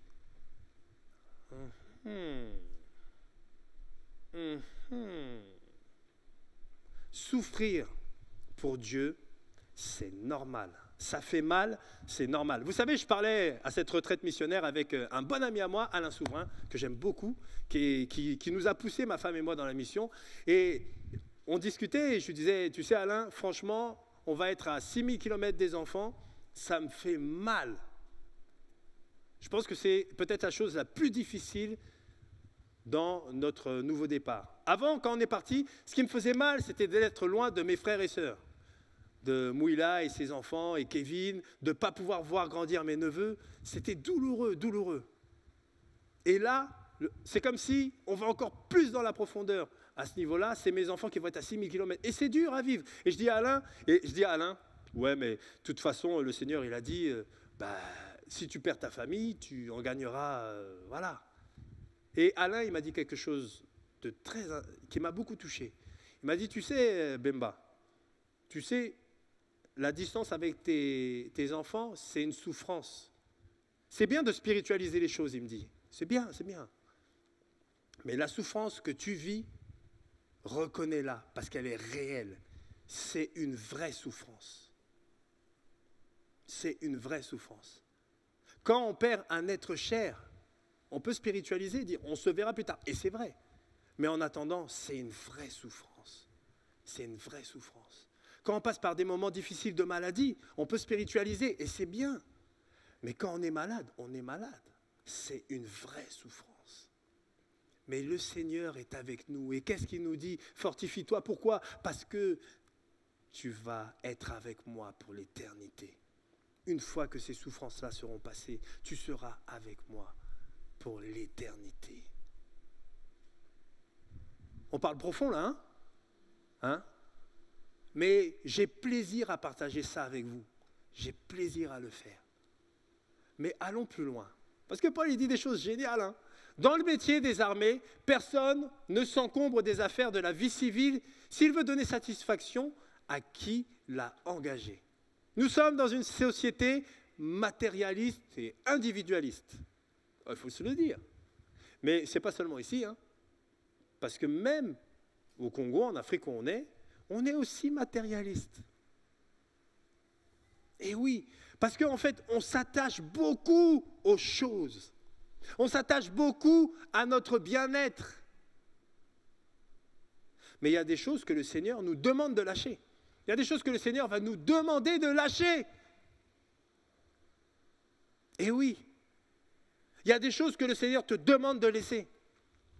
Il y a des choses où le Seigneur, il te dit clairement, il nous dit clairement, je me mets dedans. Écoute, il y a moi et il y a la chose que tu ne veux pas lâcher. On fait quoi? Qu'est-ce qu'on fait? Tu lâches ou tu ne lâches pas? Le Seigneur, il ne va pas nous forcer. Mais il nous dit qu'en tout cas, si on veut le suivre, il y a des choses qu'on doit pouvoir abandonner pour marcher avec lui. Alors, je ne sais pas ce que c'est, hein. Ça peut être l'argent, peut-être, je ne sais pas, ça peut être l'amitié, ça peut être, je ne sais pas, le travail, ça peut être, je ne sais pas, chacun d'entre nous cherche. Mais c'est sûr qu'à ce niveau-là, il nous parle tous. Il y a des choses qu'on doit savoir lâcher pour le suivre. Et ce n'est pas seulement les missionnaires hein, ou les pasteurs, c'est chacun d'entre nous qui sommes là. Parce qu'on vit tous, en vérité, les mêmes combats. Intéressant, hein? De même, l'athlète ne reçoit la couronne que s'il a lutté selon les règles. Quelles sont les règles pour nous? Où est-ce qu'on peut trouver les règles? Pour nous, les chrétiens. Où est-ce qu'on peut trouver? La Bible, la parole de Dieu, exact. La parole de Dieu. C'est dans la parole de Dieu qu'on peut comprendre comment agir. Agir avec amour, agir avec humilité. Mais il y a aussi l'Esprit de Dieu. L'Esprit de Dieu qui parle en nous, qui nous aide à savoir comment agir. Alors là, j'aimerais vous encourager à lire la parole de Dieu. Parce que c'est quoi le plus important? On dit qu'on aime Dieu, on chante des chants, ouais, Seigneur, je t'aime, c'est génial, hein? Il faut chanter, le Seigneur aime nous entendre. Mais le Seigneur aussi, il veut avoir une communion très proche avec nous. La communion, elle passe par quoi? La parole de Dieu. Il faut lire la parole de Dieu. Les temps sont difficiles. Mais quand on lit la parole de Dieu, ça permet de se raccrocher à l'essentiel. Une fois, j'étais dans votre église. Ah, Manu, votre pasteur m'a fait rire. Il m'a fait rire. Pourquoi? Parce qu'il dit, voilà, maintenant les Bibles, il y a toutes sortes de Bibles. Il y a des Bibles roses, il y a des Bibles bleues, vertes, avec des motifs, il y a toutes sortes de choses. On peut même lire sa Bible sur le téléphone portable, mais pour autant, on ne lit pas plus. On ne lit pas forcément plus la Bible. Et ça m'avait marqué parce que justement, moi, à ce moment-là, j'étais dans un délire de me trouver une super Bible. Voilà, c'était mon délire. Mais il m'a fait réfléchir, mine de rien. On peut trouver toutes sortes d'artifices. Mais où est notre cœur? Où est notre cœur? C'est là où on voit. Combien de temps on passe avec notre Seigneur? Moi, je me souviens quand j'étais fiancé avec mon épouse. Je voulais être avec elle tout le temps. Tout le temps. Pourquoi? Mais parce que je l'aimais, je l'aime toujours. Mais je voulais passer du temps avec elle. Nous, on dit qu'on aime Dieu. On chante bien, hein, qu'on aime Dieu. Mais concrètement, dans la semaine, on passe combien de temps avec Dieu? Maintenant, quand les difficultés de la vie, elles arrivent, on ne sait plus comment faire. Mais si on a ce réflexe de revenir dans la parole de Dieu, le Seigneur, il va nous éclairer. Je vous assure que le Seigneur, il éclaire. Et le monde actuel, parce qu'on est sur le matérialisme, il nous dit non, mais laisse ces choses-là, vas-y, tu as plein de choses à faire, fais toutes les choses que tu as à faire. Mais en fait, l'essentiel pour nous, c'est de passer du temps chaque jour dans la parole de Dieu. Ce que je dis, ce n'est pas de la religiosité. Hein. Non, la religiosité, on s'en moque. C'est vraiment de la communion avec notre Dieu. On doit passer, je dis bien on doit. Non, ce n'est pas éventuellement, on pourrait. Non. On doit tous les jours passer du temps avec notre Dieu pour communiquer avec lui. C'est important. Je vous assure, mes frères et sœurs, si je peux vous laisser ça, passer du temps dans la lecture de la parole de Dieu et méditer sa parole pour comprendre ce que Dieu a pour vous, pour votre famille. Vous savez, moi, je suis un supporter du PSG. Je peux le dire parce qu'on est à Paris. Parce que quand on est à Marseille, je le dis un peu moins. Moi, je suis un supporter du PSG. Et j'ai eu un dilemme pendant longtemps. Pourquoi? Parce qu'en fait, les études bibliques, dans nos églises, vous savez, nous, les chrétiens, là, les protestants baptistes, on a cette habitude de mettre les groupes d'études bibliques le mardi et le mercredi. Comme si on ne savait pas que le mardi et le mercredi, il y a la Ligue des Champions. Et comme mon équipe, le PSG, c'est une équipe qui est forte, ils gagnent souvent le championnat ces dernières années, donc ils font souvent la Ligue des Champions. Et j'ai toujours eu un dilemme. Je vais à l'étude ou bien je regarde le match en direct? On rigole, mais je peux vous assurer que c'est la vraie vérité vraie. C'est qu'il y a des moments où je n'ai pas été à l'étude. Pourquoi? Parce que je voulais voir si, Néné, ou c'est l'époque, hein, Néné, tout ça, s'ils allaient s'en sortir. Je le confesse, hein. C'est pas bien. Je le dis, hein, je le dis devant vous, c'est pas bien. Le Seigneur veut notre cœur. Moi, je vous encourage. Si jamais vous avez un groupe d'études bibliques qui est les jeudis, allez-y. Jeudi, voilà. En général, ils ne sont pas en couple UEFA.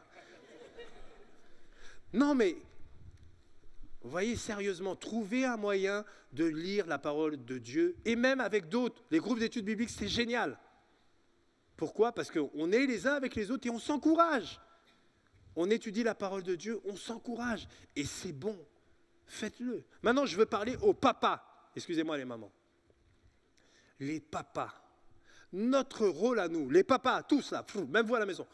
Les papas, notre rôle à nous, notre responsabilité, elle est spirituelle dans le couple. C'est le papa qui a la responsabilité spirituelle dans la maison. Je ne dis pas que la maman n'a rien à faire. Ce n'est pas ce que je suis en train de dire. Mais vraiment, nous les papas, on doit vraiment s'employer à faire que Dieu soit au centre de notre famille. Et là, il faut trouver des stratagèmes, hein.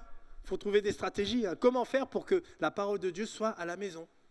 Comment faire pour que les enfants ils puissent entendre parler de Dieu? Toutes sortes de stratégies qu'il faut trouver. Et en partageant les uns avec les autres. À toi, comment tu fais? À toi.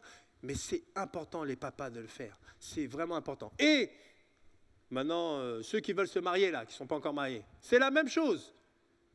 Pour vous aussi, dans le couple, avec madame, le responsable spirituel du couple, c'est l'homme. On est dans des sociétés, des sociétés où les hommes, leur position là, c'est un peu bizarre. Hein. Mais pour Dieu, les choses, elles sont claires. Les choses, elles sont claires. L'homme, c'est le responsable spirituel de la maison. Ah oui, ah oui. Les gars, il faut qu'on assure. Parce que Dieu ne regardera pas à Ève. Hein. Non. Il vient dire, mais Adam, qu'est-ce que tu as fait? Mais ça, c'est quelque chose qu'il faut prendre. Acceptons-le. Si Dieu fait ça, c'est pas mauvais. Si Dieu fait ça, c'est pas mauvais. Voilà, c'était ma petite parenthèse. Et c'est aux cultivateurs qui travaillent dur que doivent revenir en premier lieu les fruits de la récolte. Et oui, excusez-moi, annoncer l'évangile, travailler pour Dieu, c'est un travail qui est dur. Moi, je trouve que dans notre société, maintenant, travailler, on dirait des fois, c'est plus trop bien vu. Hein. Travailler dur, moyen. Mais en tout cas, pour le Seigneur nous appelle à travailler dur. Travailler dur pour lui. C'est un travail, c'est dur. Trouver des stratégies pour comment faire pour que d'autres personnes puissent connaître Dieu. Comment faire pour être un bon papa à la maison. Comment faire pour... C'est un travail qui est dur, qui est dur. Ne tombons pas dans la facilité. Ma fille avait créé une chanson il y a longtemps, ça s'appelait La facilité, ou Ne tombe pas dans la facilité, quelque chose comme ça. Et quand j'écoutais la chanson, je me disais, ah ma fille, tu sais de quoi tu parles? Parce que c'est vrai, hein, on peut vite tomber dans la facilité. Mais la facilité, c'est un piège. C'est un piège. En fait, si on regarde Jésus, c'était pas facile ce qu'il a vécu à la croix. Hein. Si on regarde toutes les souffrances que Jésus a vécues, c'était pas facile. Nous, les chrétiens, oui, dans la joie et la félicité avec Jésus, Dieu nous rend participants avec le Christ des bonnes choses, mais il nous rend participants des souffrances de Christ. Oui, nous sommes participants des souffrances de Christ aussi. Alors souviens-toi de Jésus-Christ ressuscité d'entre les morts, issu de la race de David. Oui, on passe par des temps difficiles, mais souvenons-nous de Jésus-Christ qui est mort à la croix pour nous. Souvenons-nous de Jésus. C'est ça qui doit nous relever quand on est dans des temps qui sont difficiles. Ça ne sert à rien de faire les grosses épaules. Ouais, non, même pas mal. Ouais, j'ai pas mal. Non. Reconnaissons cette souffrance et cette douleur. Mais attachons-nous à Jésus-Christ. Attachons-nous à Jésus-Christ. Lui, il ne nous lâchera jamais. Il ne nous lâchera jamais. Attachons-nous à Jésus. Oui, il est mort pour nous. Oui, il a traversé la mort pour ressusciter. Et ce qu'il y a d'extraordinaire avec Jésus, c'est que Jésus-Christ, il est mort sur la croix pour nous sauver. Mais c'est justement cette mort-là, le fait que Jésus soit mort, qui fait que cette mort donne la puissance pour que nous aussi, au moment que Dieu aura choisi, nous puissions ressusciter si nous sommes morts et aller avec lui pour l'éternité. Est-ce que vous voyez ce que Dieu a fait? Souviens-toi de Jésus. Souvenons-nous de Jésus-Christ. Jésus-Christ réel. Jésus-Christ ressuscité. Oui, quand c'est dur, quand on est au combat, souvenons-nous de ce que Jésus a fait. Parce que cette puissance de résurrection-là, eh bien, Dieu nous la donne aussi pour que nous puissions ressusciter au moment où Jésus décidera que, allez, venez, que Dieu décidera que, allez, c'est le moment. Vous comprenez?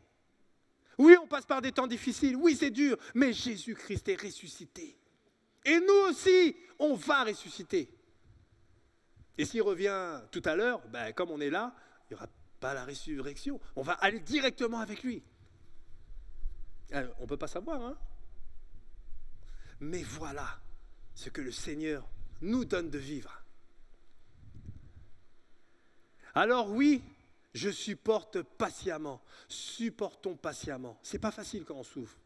Mais sachons être patients.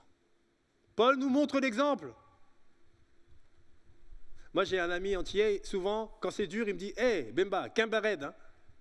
Kambared, tiens bon, pas faibli, pas molli. » Ouais, tenons bon, tenons bon. Notre combat, il est bon. Et nous sommes en plus dans le combat du côté des vainqueurs. Ça, moi, c'est quelque chose je trouve ça génial. C'est-à-dire qu'on est dans un combat, mais on sait qu'on a gagné. C'est génial. Maintenant, c'est comment on va vivre le combat. Parce que de toute façon, on a gagné. Regardez ce qui est écrit. Elle est sûre, cette parole. Si nous sommes morts avec lui nous vivrons. Mais oui, nous sommes morts avec lui. Qu'est-ce que ça veut dire, nous sommes morts avec lui? Ça veut dire que, oui, Jésus a souffert, nous aussi, on va souffrir. C'est clair. Il ne faut pas être surpris quand ça chauffe. Normal. Jésus a souffert. Vous allez voir qu'au moment où vous allez vous dire « Ah, mais maintenant, au travail, voilà, maintenant, je vais essayer de témoigner. » Eh bien, c'est là où Dieu il va vous mettre un collègue insupportable. Et c'est ce moment-là. Hein. Le moment où vous dites « Ah, ben tiens, je vais aller à l'étude, mais cette fois-ci, je vais être à l'heure. » C'est là où il va vous arriver toutes sortes de choses et vous allez être en retard. C'est le moment où vous vous dites « Bon, allez, j'accepte de ne pas regarder le match de foot, et je vais aller à l'étude. » Mais à ce moment-là, vous allez être tellement fatigué que vous allez dire « Oh, est-ce qu'il faut vraiment prendre la voiture ?» Et oui, quand on veut agir pour le Christ, c'est là où l'autre il vient nous tacler. Oui, mais nous vivrons avec lui. Nous sommes du côté des vainqueurs. Si nous tenons ferme, avec lui nous régnerons. Tenons ferme, les amis. Tenons ferme, ma famille de Ponto Combo. Tenons ferme. Si nous sommes infidèles, lui reste fidèle. Ça veut dire quoi? C'est si on ne croit pas en Dieu, ou si on ne croit pas ce que le Seigneur nous dit, si on ne croit pas ses promesses, est-ce que lui, il va changer? Dieu, il reste Dieu. Hein? Lui, il ne va pas changer. Lui, il ne va pas changer. Il restera toujours le même. Même si les gens sont infidèles, même si les gens ne veulent pas l'écouter, même si les gens disent « Oh, votre Dieu là, mais lui, il ne change pas. Et ce qu'il dit qu'il va faire, il va le faire. » Et c'est ça qui fait que nous sommes encouragés à rester fidèles. Alors, mes frères et sœurs, juste pour terminer, Dieu ne se renie pas lui-même. Nous passons par des temps de souffrance. Je n'ai même pas besoin de dire « nous allons ». Nous passons par des moments de souffrance. Nous souffrons maintenant. Maintenant. Mais rappelons-nous dans cette souffrance, pour garder la tête hors de l'eau, que c'est normal. Oui, c'est normal de souffrir. Nous sommes des enfants de Dieu. Nous portons le message de l'Évangile. Nous portons un message de vie. Le diable ne peut pas nous laisser comme ça, allez partager ce message. Mais nous sommes du côté des vainqueurs. Le diable ne pourra jamais nous enlever ça. Jamais, jamais. Pourquoi? Parce que nous sommes en Christ. Ce Seigneur ressuscité. Oui, nous sommes en Christ. Alors tenons bon. Tenons bon, mes frères et sœurs. Aimons-nous et tenons bon. Tenons bon. Que le Seigneur vous bénisse. On vous aime, Église de Ponto.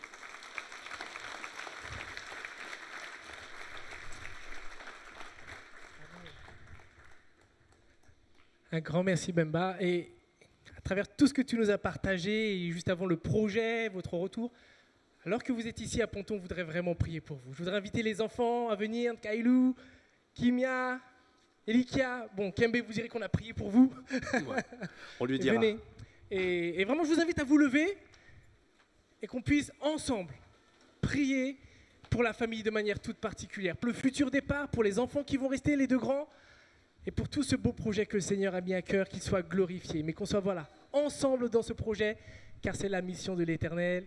Ils vont dans la moisson, mais nous sommes avec eux, on veut les soutenir. Prions pour eux.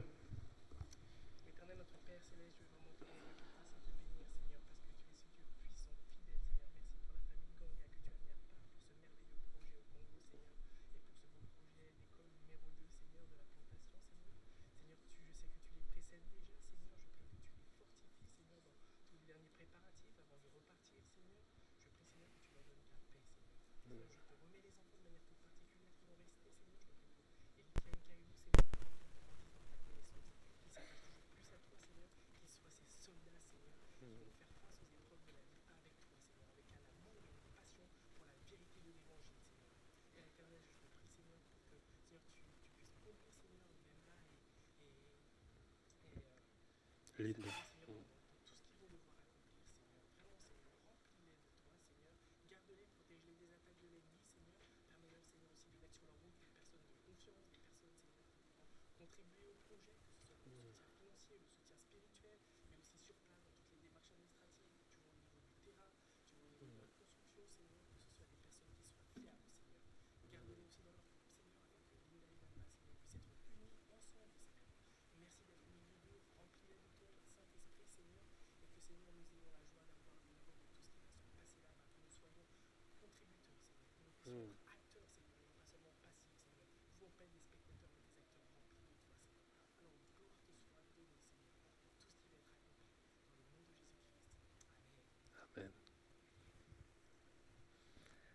Amen.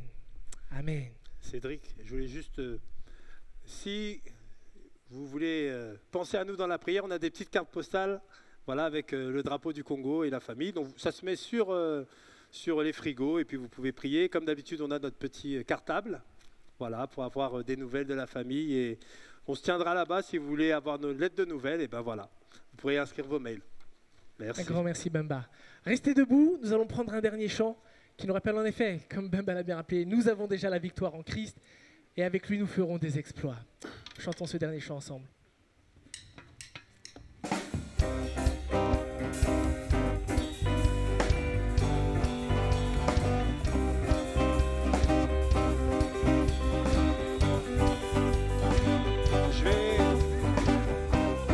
Je vais mettre derrière pour installer.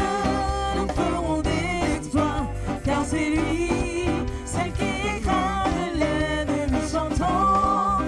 Crions la victoire, Fils et roi, Dieu a vaincu le combat, et libéré son peuple, la parole a vaincu l'ennemi, la terre entière est la victoire.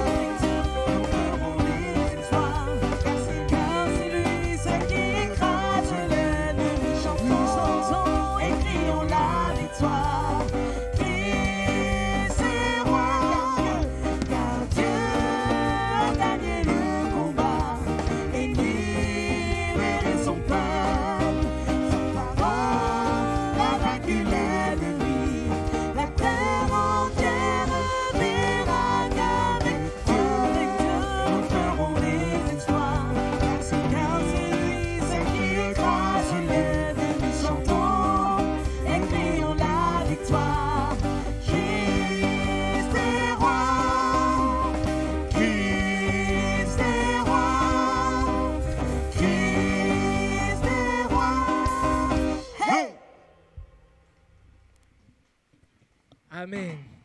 Quelques annonces sur la vie de notre Église avant de clôturer notre culte. Et tout d'abord, les mercredis 3P, nous continuons à poursuivre en effet la découverte de différentes paraboles mercredi après mercredi dans le hall convivialité. Donc un temps de partage, de prière, un temps de communion fraternelle, si cher et si précieux. Donc rendez-vous ce mercredi à 20h30. Autre annonce, on poursuit aussi la collecte. Donc Bemba et Linda nous ont présenté le projet. Depuis déjà quelques semaines, dans le hall d'accueil, on récupère des livres, des jouets, on récupère du matériel de sport en bon état afin qu'il puisse constituer un conteneur qui servira en effet au niveau de l'école. Donc si vous n'avez pas encore fait, vous pouvez encore le faire jusqu'à dimanche prochain. Donc voilà, un petit listing, jeu de société, et que ce soit aussi une façon de les soutenir et de bénir ce projet. Donc voilà, c'est tout pour les annonces. Que l'Éternel vous bénisse, qu'il nous accorde la grâce de vivre en effet toutes ces vérités avec lui par la foi. Et n'hésitez pas à aller voir Bemba et Linda qui seront à l'accueil. Très bon dimanche à tous.